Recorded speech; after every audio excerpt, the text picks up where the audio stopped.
Things are definitely much different now than what they were when I was going to school. When I was going to school, we could take pocket knives to school. It might be different at your school where you were at, but where I was at, we could take pocket knives to school. We would actually trade pocket knives with other students. I would show my pocket knives to the teachers because certain teachers anyway liked pocket knives, and we would talk about those knives. And nowadays, if you take a magazine to school, a paper magazine, has a picture of a knife in it, has a picture of a gun, and they may call the SWAT team. That's the state where we're at now in the United States of America. But we would take our knives to school, and one of the knives that all the kids wanted was the Buck 110 that was worn by the Dukes of Hazzard. They both had that knife on their side and that leather holster, that Buck knife and that leather holster, and all the kids wanted that knife. And if you had, one of those knives, you were the shit.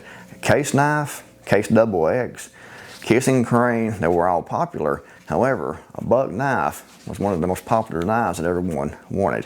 And in fact, during that time, this is when the Dukes of Hazzard was really popular. On TV. The kids would wait by the television set for that to come on, in the evening times. I forget which day that it came on now, but I remember we would sit and wait, for that show to come on. And it was the most exciting thing all that week. And they had these knives, Bo and Luke Duke. They would have these knives on their sides in that leather holster. And everyone wanted one of those knives. It was, pride and joy at the time. Now, kids want to have the latest iPhone or the latest whatever gadget, technical gadget. But back then when I was going to school, a Buck knife, Buck 110, was what everyone wanted. And even the adults, you would go to the store and you would see a lot of these Buck knives on male adults' side. They was really popular. About everybody had, a Buck knife they carried all the time. And for good reason. It's a good knife. I have this nylon holster. I need to get a leather holster, but I wanted one of these knives all my life, and I couldn't afford one. So, years ago, I've had this one for a long time. I went ahead and bought, a Buck 110 knife. This is a great knife. You can see it's a lock back, a very pretty knife. And this right here was the pride and joy of a lot of kids and a lot of adults when I was growing up. And that's one of the things, when you're a kid and you're poor and later on you get to be an adult, you try to remember the things you wanted. At least that's the way I am anyways, when you were a kid.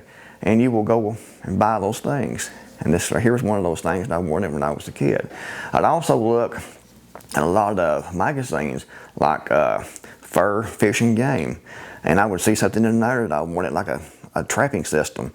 And later on, I went and bought that when I got the money to buy that. Same thing with knives, same thing with guns. I would look at knife magazines at school, I would look at gun magazines at school, I'd be looking at Black Belt magazine, the martial arts magazines. I would take Paladin Press catalogs to school, and I later became an author with Paladin Press and had 2 best-selling books published by Paladin Press. So, our childhood forms who we are into adulthood.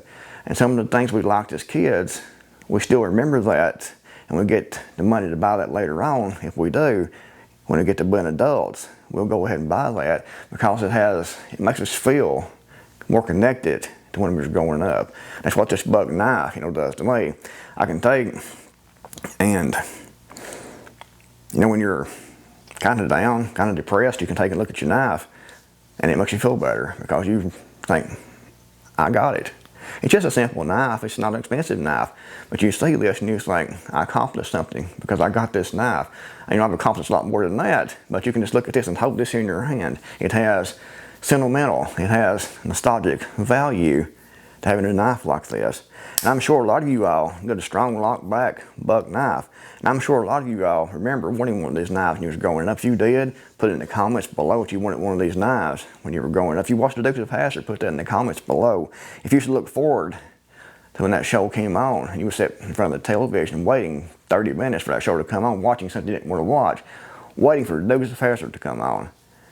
Times has changed. Times has definitely changed. In a lot of ways, times have definitely changed for the worst. There's some things that's changed for the better, but overall, the people, the attitude, the control structure of the government, the corruption has gotten worse over the years. And I guess that's just a natural order of things as things get worse until they get so bad they finally remedy themselves through civil war, civil unrest, economic collapse, or complete takeover of the people into a dictatorship. That's usually the inevitable conclusion to government.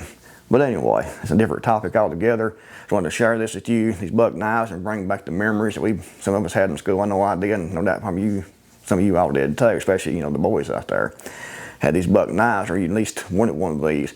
Or you remember your dad or your uncles or your cousins had one of these on their side in that leather holster.